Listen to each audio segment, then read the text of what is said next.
Hello everyone, टिकलेस academy YouTube channel में आप सभी का स्वागत है।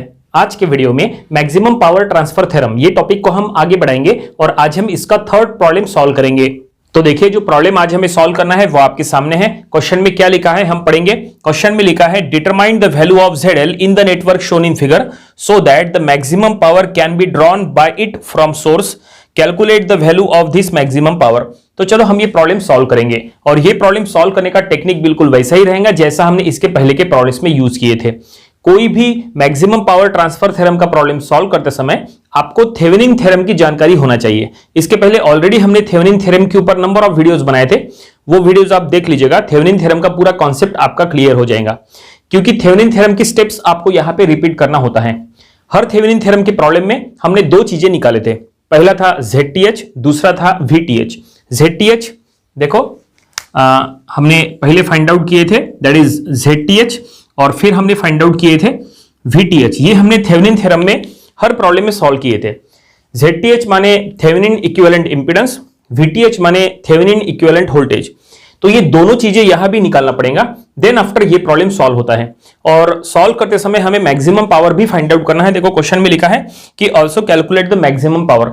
मैक्सिमम पावर को Pmax कहेंगे और वो फाइंड आउट करने का फार्मूला भी हम आपको आगे चल के बताएंगे। लेकिन जैसा हमने कहा, सबसे पहले हमें ZTH फाइंड आउट करना है। ZTH माने थेवेनिन इक्विवेलेंट इंपीडेंस। और ZTH फाइंड आउट करते समय आपको क्या करना होता है, आउटपुट टर्मिनल्स को ओपन करना होता है और उसी ओपन टर्मिनल्स के अक्रॉस आपको ZTH निकालना होता है। और ZTH निकालते समय हमेशा सभी सोर्सेस को डीएक्टिवेट करना पड़ता है। अगर वोल्टेज सोर्सेस है तो उसको डीएक्टिवेट करके शॉर्ट सर्किट करना होता है, और अगर करंट सोर्सेस है तो उसको डीएक्टिवेट करके ओपन सर्किट करना होता है। चलो देखते हैं यहाँ पे सर्किट में क्या दिया है और ये कैसे सॉल्व करेंगे। तो यहाँ पे जैसा कि आप देख सकते हैं, ये सर्किट में दो लूप है, ये लूप 1, ये लूप 2। और यहां पे देखो लूप 1 में एक वोल्टेज सोर्स दिया है, ठीक है। यहां पे इसका वोल्टेज दिया है 10 वोल्ट, और यहां पे कुछ यहां पे देखो ये रेजिस्टेंस दिया है, ये भी रेजिस्टेंस है, और ये एक इंडक्टेंस है। उसी तरह से यहां पे रेजिस्टेंस, इंडक्टेंस और यहां कैपेसिटेंस, और सभी का वैल्यू जो है वो K के फॉर्म में लिखा है। K माने kilo, it means 1000, that is 10 to the power 3, ठीक है। तो यहां पे 0.6 K ओहम, ठीक है। उसी तरह से 2.14 K ओहम, इस तरह से ये सभी के सभी ओहम में है, और ये भी इस तरह से। तो फाइनली ये सभी जो K है वो आपको K लेके ही सॉल्व करना है, और आंसर जो आएगा वो भी K के फॉर्म में आएगा, या उसको आप 1000 के फॉर्म में भी लिख सकते हैं, कोई दिक्कत नहीं है। तो यहां पे ये जो ZL है, देखो यहां पे ZL है, ये ZL ही हमें फाइंड आउट करना है। क्वेश्चन में लिखा है determine the value of ZL, ये ZL का वैल्यू हमें फाइंड आउट करना है। ZL माने लोड इंपीडेंस, तो ये लोड इंपीडेंस का वैल्यू हमें फाइंड आउट करना है, so that the maximum power can be drawn by it from the source, ठीक है। तो हमें ZL का वैल्यू अगर फाइंड आउट करना है तो उसके लिए हमें ZTH पहले निकालना पड़ेगा, that is Thevenin equivalent impedance पहले निकालना पड़ेगा।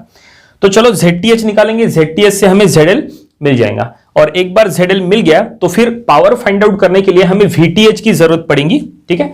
तो हम पावर भी आसानी से VTH से निकाल सकते हैं। तो पावर फाइंड आउट करने के लिए फार्मूला क्या रहेगा, देखो पावर को Pmax, देखो Pmax से शो करते हैं मैक्सिमम पावर को, और इसका फार्मूला होता है that is VTH square divided by 4 into RL। देखो ये फार्मूला है, ये फार्मूले से आप आसानी से निकाल सकते हैं। VTH जैसा ये जो हम सॉल्व करेंगे, ये VTH हमें यहां पुट करना है, और फिर RL माने लोड रेजिस्टेंस, जो आपको ZL से ही मिलता है। ये जो ZL है इससे आपको आसानी से RL मिल जाएगा, ठीक है। तो चलो सॉल्व करेंगे। पहला step that is calculation of ZTH। तो उसके लिए हमें एक न्यू सर्किट ड्रॉ करना पड़ेगा। ये सर्किट में नहीं, हम एक न्यू सर्किट बनाएंगे। वो न्यू सर्किट में ये सोर्स को हम डीएक्टिवेट करेंगे, और ये आउटपुट टर्मिनल्स को हम यहां पे ओपन करेंगे, और वही ओपन टर्मिनल्स के अक्रॉस हम ZTH फाइंड आउट करेंगे। तो ये हम लिखेंगे step number 1, calculation of ZTH। तो ये देखिए, जैसा हमने कहा था, हमने एक न्यू सर्किट ड्रॉ कर लिया है, और ये न्यू सर्किट में हमें ZTH फाइंड आउट करना है। और ZTH फाइंड आउट करने के लिए हमने जैसा कहा था कि आउटपुट टर्मिनल्स को ओपन करना है। तो ये देखिए हमने आउटपुट टर्मिनल्स को ओपन कर लिया है, और इसी ओपन टर्मिनल के अक्रॉस हमें ZTH फाइंड आउट करना है। तो यहां पे हम लिखेंगे दैट इज ZTH। और हमें सोर्सेस को डीएक्टिवेट करना था, तो यहां पे वोल्टेज सोर्स था, तो वोल्टेज सोर्स को हमने डीएक्टिवेट कर दिए और उसको रिप्लेस कर दिए बाय शॉर्ट सर्किट। रिमेनिंग जो एलिमेंट्स है वो सभी एज इट इज है। और अब ये ZTH फाइंड आउट करने के लिए हमें यहाँ पे ये सभी एलिमेंट्स को सीरीज पैरेलल से सॉल्व करना पड़ेगा, ठीक है। तो यहाँ पे क्या दिखाई दे रहा है, यहाँ पे ये देखो, ये तीनों के तीनों सीरीज में है, ठीक है। ये तीनों को सीरीज करके हमें ये ब्रांच के साथ इसको पैरेलल करना है, ठीक है। और फिर इसके थ्रू जो भी आएगा वो ये इसके साथ हमें सीरीज करना है, ठीक है। समझ गए?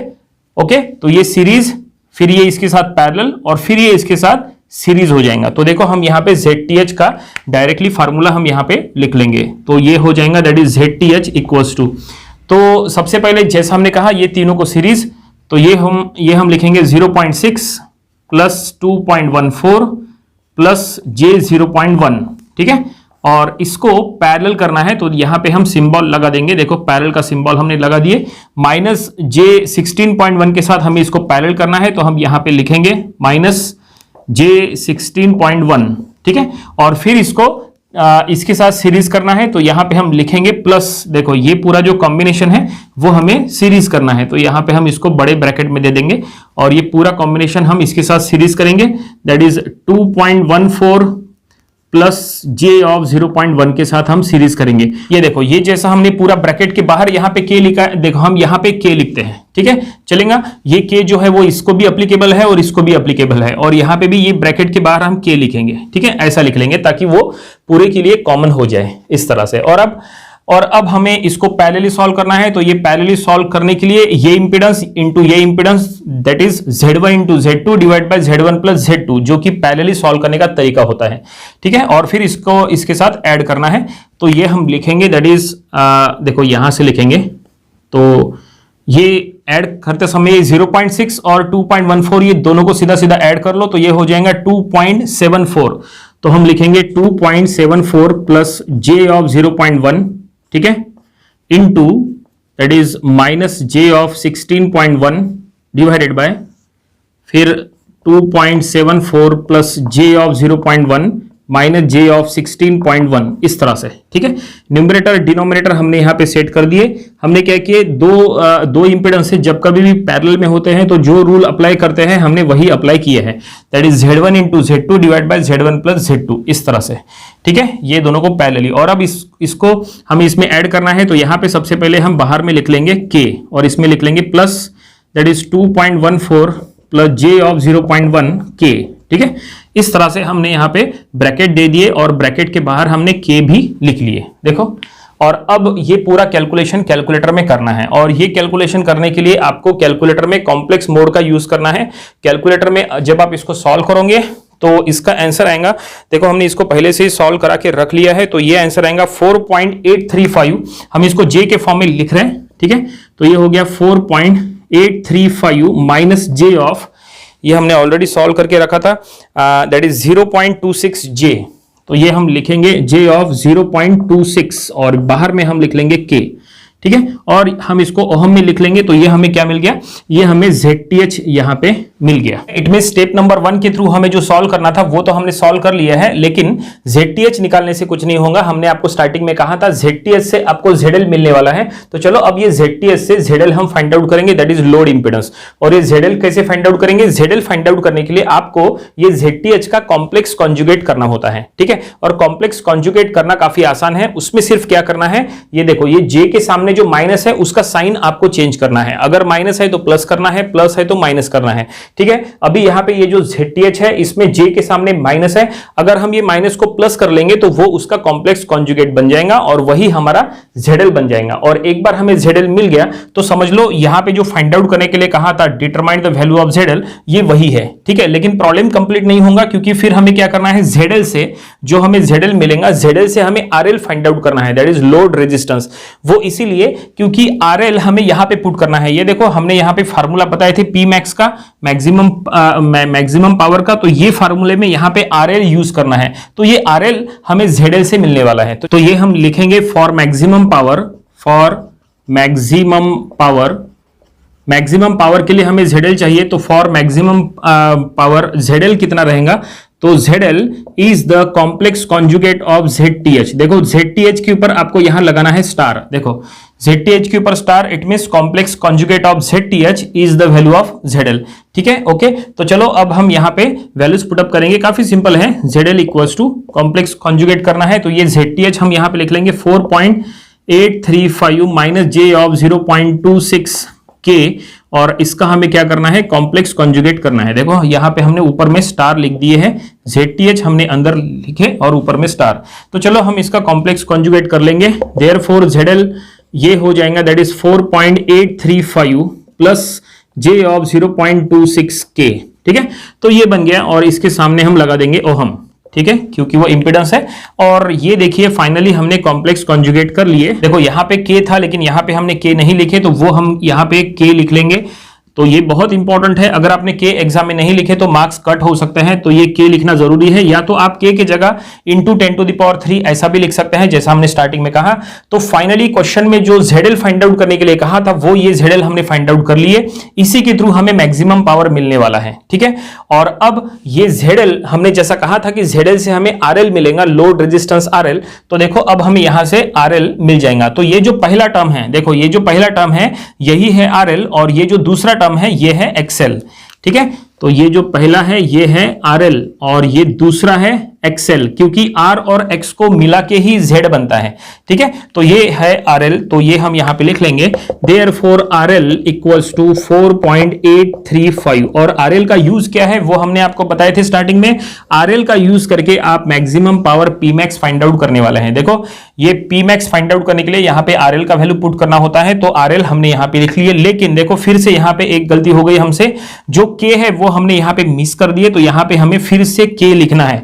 ये काफी इंपॉर्टेंट है, नंबर ऑफ टाइम्स एग्जाम में गलती हो सकती है, लेकिन आपको ध्यान में रखना है, स्टेप्स आपको बार बार चेक करना है कि आपने सही लिखे कि नहीं। तो देखो यहाँ पे हमने K लगा दिए, या तो आप यहाँ पे इंटू 10⁻³ लिख सकते हैं, और ये हमने ओहम में लिखे, और ये RL हम यहाँ पे पुट करेंगे तो हमें Pmax मिल जाएगा। लेकिन Pmax के लिए आपको VTH भी चाहिए, तो चलो अब ये VTH हम फाइंड आउट करेंगे। पहला स्टेप होता है to find the value of ZTH, वो हमने ये सॉल्व कर लिए, उससे ZL मिल गया। और अब सेकंड स्टेप है to find the that is VTH। लेकिन VTH के लिए हमें यहाँ पे फिर से एक सर्किट ड्रॉ करना पड़ेगा, और वो सर्किट में फिर से आउटपुट टर्मिनल्स हमें ओपन रखना है, और उसी ओपन टर्मिनल के अक्रॉस हमें VTH फाइंड आउट करना है। लेकिन यहाँ पे जो सोर्सेस है हमें उसको अब एक्टिवेट करना पड़ेगा। तो ये देखिए हमने यहाँ पे लिखा है step number 2 calculation of VTH, और हमने एक न्यू सर्किट ड्रॉ कर लिया है, और यहाँ पे हमने फिर से वोल्टेज सोर्स शो किया है, और आउटपुट टर्मिनल यहाँ पे इसी के अक्रॉस हमें VTH फाइंड आउट करना है, ठीक है। इसी के अक्रॉस हमें VTH निकालना है। तो अगर VTH निकालना है तो ये आउटपुट टर्मिनल के अक्रॉस जितना वोल्टेज रहेगा उतना ही वोल्टेज इसके अक्रॉस में, ये जो पैरेलल ब्रांच है इसके अक्रॉस का भी वोल्टेज उतना ही रहेगा, क्योंकि ये दोनों एक में को पैरेलल है, और वोल्टेज हमेशा parallel that is across same होता है। तो ये ब्रांच के अक्रॉस का वोल्टेज निकालने के लिए इसमें से फ्लो होने वाला पहले करंट आपको निकालना पड़ेगा, ठीक है। इसमें से फ्लो होने वाला जो करंट होगा उसका यूज करके हम इसके अक्रॉस का वोल्टेज आसानी से निकाल सकते हैं। अब इसमें से फ्लो होने वाला करंट क्या है वो हमें नहीं पता, तो ये करंट हमें फाइंड आउट करना है पहले। अगर हमें ये करंट मिल गया तो काफी आसानी से हमें वोल्टेज मिल जाएगा। तो इसमें से फ्लो होने वाला करंट निकालने के लिए ये जो लूप है, देखो ये लूप में हमें KVL अप्लाई करेंगे। अगर आप KVL अप्लाई करेंगे तो भी वही आंसर आएगा, और अगर आप ओम्स लॉ का यूज किए तो भी वही आंसर आने वाला है। तो चलो हम यहाँ पे सीधा सीधा यहाँ पे KVL अप्लाई करेंगे। यहाँ पे ये लूप में करंट फ्लो हो रहा है, ठीक है, इस तरह से ये देखो ये ऐसा करंट फ्लो हो रहा है। और अगर KVL अप्लाई करेंगे तो हम यहाँ पे लिखेंगे apply KVL in the loop. तो KVL अप्लाई करेंगे तो हम वोल्टेज सोर्स से स्टार्ट करेंगे। तो देखो ये वोल्टेज सोर्स में प्लस ऊपर है और माइनस नीचे है, तो ये करंट जो है ये वोल्टेज सोर्स में निगेटिव साइड से एंटर कर रहा है, तो वोल्टेज सोर्स का वैल्यू हम निगेटिव में लेंगे, ठीक है। तो ये हो गया -10, और रिमेनिंग जितने भी एलिमेंट्स हैं वो सब पॉजिटिव में आएंगे। ये पॉजिटिव, ये पॉजिटिव, ये भी पॉजिटिव, लेकिन ये निगेटिव क्योंकि यहाँ ऑलरेडी निगेटिव है। तो यहाँ पे हमें क्या करना होता है KVL में सभी एलिमेंट्स के अक्रॉस का वोल्टेज ड्रॉप जो है वो हमें ऐड करना होता है। तो ये वोल्टेज सोर्स है, इसके अक्रॉस का वोल्टेज है 10 वोल्ट, तो वो हमने लिख लिए। और अब ये सभी के अक्रॉस का वोल्टेज ड्रॉप हमें लिखना है, तो ये इसके अक्रॉस का हो जाएगा +0.6 इंटू IK, ठीक है। देन यहाँ पे 2.14 plus 2.14 into I again K, then plus J0.1 I into K, ठीक है।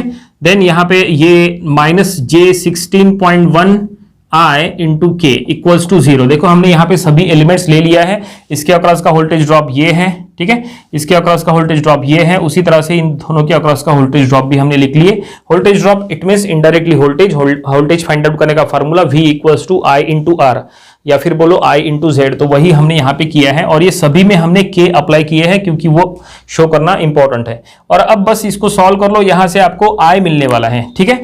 तो ये -10 को उधर शिफ्ट करो, +10 हो जाएगा, तो हम यहाँ पे I कॉमन ले लेंगे लेफ्ट साइड में, और यहाँ पे हो जाएगा 0.6 0.6 plus 2.14 plus J 0.1 minus J 16.1, ठीक है, इस तरह से। और यहां पे हम K जो है वो हम इधर बाहर रखेंगे और इक्वल्स टू 10, ठीक है, इस तरह से। और अब यहां पे I निकालना है, so therefore I equals to 10 divided by 0.6 plus 2.14 plus J 0.1 minus J 16.1 और बाहर में K, इस तरह से। तो इसका आंसर आएगा that is 0.616 at an angle है दैट इज 80.29, तो हम लिखेंगे 80.29 इस तरह से। लेकिन यहां पे भी हमें K लगाना है क्योंकि यहां पे K था।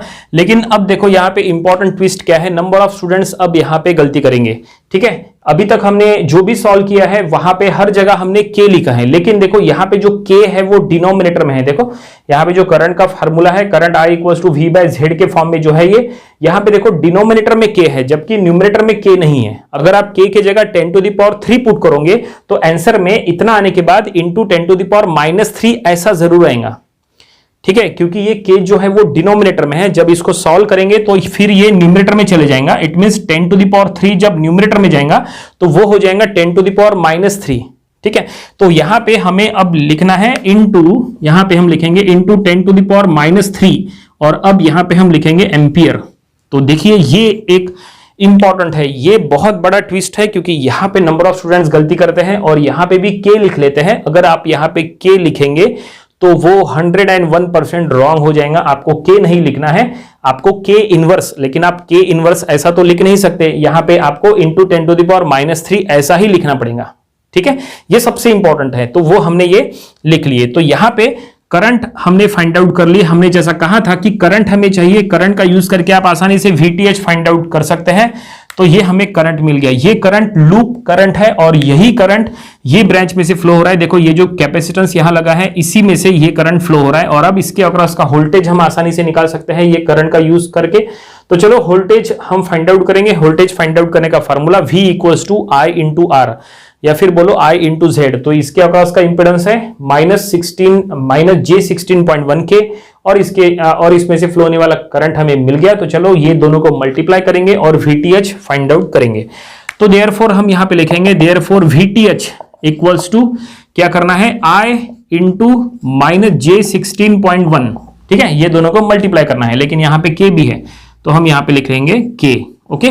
और अब यहां पे I की वैल्यू देखो, I की वैल्यू वो है that is 0.616 at an angle of 80.29, ठीक है। और ये इंटू 10 टू द पावर 3 के फॉर्म में है और इंटू ये माइनस J 16.1 और अब इंटू 10 टू द पावर 3 हम लिख लेंगे। देखो अब हमने यहाँ पे लिखते समय K की जगह इंटू 10 टू द पावर 3 लिखे क्योंकि ये इसके साथ अब कैंसिल हो जाएंगे। देखो यहाँ पे -3 माइनस है, माइनस छूट गया हमसे। देखो यहाँ पे -3 था तो ये 10 टू द पावर -3, अब ये दोनों कैंसिल हो जाएंगे, ठीक है। ये प्लस में है, इसका पावर माइनस में है, ये दोनों क्या कैंसिल हो जाएंगे और जो बचेगा उसको सिर्फ आपको मल्टीप्लाई करना है। तो मल्टीप्लाई करने के बाद VTH कितना आएगा, देखो मल्टीप्लाई करने के बाद VTH हमने फाइंड आउट कर लिया है, ये आएगा 9.91 at an angle of, angle के फॉर्म में अगर निकाल रहे -9.7 वोल्ट।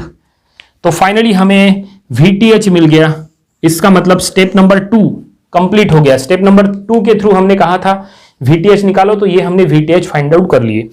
यही VTH का यूज करके अब हम मैक्सिमम पावर फाइंड आउट करने वाले हैं। तो चलो last step maximum power find out करेंगे, Pmax। तो ये देखिए स्टेप नंबर 3 हमने लिखा है मैक्सिमम पावर और ये Pmax का फार्मूला हम यहां पे लिख लेंगे जो हमने आपको स्टार्टिंग में बताए थे। Pmax का formula that is VTH square divided by 4 into RL, ठीक है। बस यहाँ पे वैल्यूज प्रॉपर्ली पुट कर लो। VTH का वैल्यू देखो ये 9.91 एट एन एंगल के फॉर्म में है, लेकिन आपको एंगल के फॉर्म में पुट नहीं करना है, आपको सिर्फ उसका जो पहला टर्म है 9.91 सिर्फ आपको ये पुट करना है। तो ये हम लिखेंगे 9.91 का स्क्वायर, ठीक है, डिवाइडेड बाय 4 इंटू RL। थोड़ी देर पहले हमने RL फाइंड आउट किए थे स्टेप नंबर 1 में, वो हम यहां पे लिख लेंगे 4.835 हमने सॉल्व किए थे 4.835 स्टेप नंबर 1 में निकाले थे।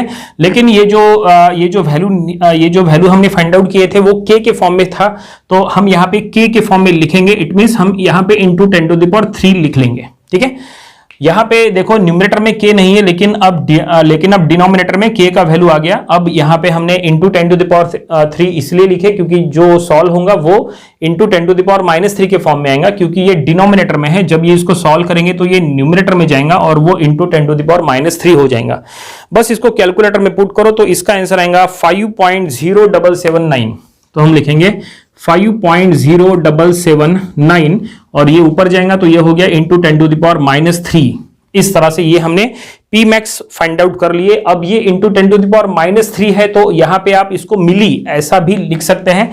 तो ये हम लिखेंगे 5.0779, ठीक है, मिली वैट, ठीक है। और ये हमने P max finally find out कर लिए। अगर आपने एग्जाम में ये मिली वैट ऐसा नहीं लिखे तो भी चलेगा, आप चाहे तो यहां पे भी स्टॉप कर सकते हैं, यहां पे आप लिख लो वैट तो भी चलेगा। तो फाइनली हमने ये दोनों फॉर्म में आंसर लिख लिए और क्वेश्चन में जो मैक्सिमम पावर फाइंड आउट करने की बात हो रही थी वो ये हमने मैक्सिमम पावर फाइंड आउट कर लिए और फाइनली प्रॉब्लम यहीं पे कंप्लीट हो गया। उम्मीद करते हैं कि ये प्रॉब्लम आपको समझ में आया होगा। ये प्रॉब्लम आपको अपनी प्रैक्टिस बुक में भी सॉल्व करके देख लेना चाहिए।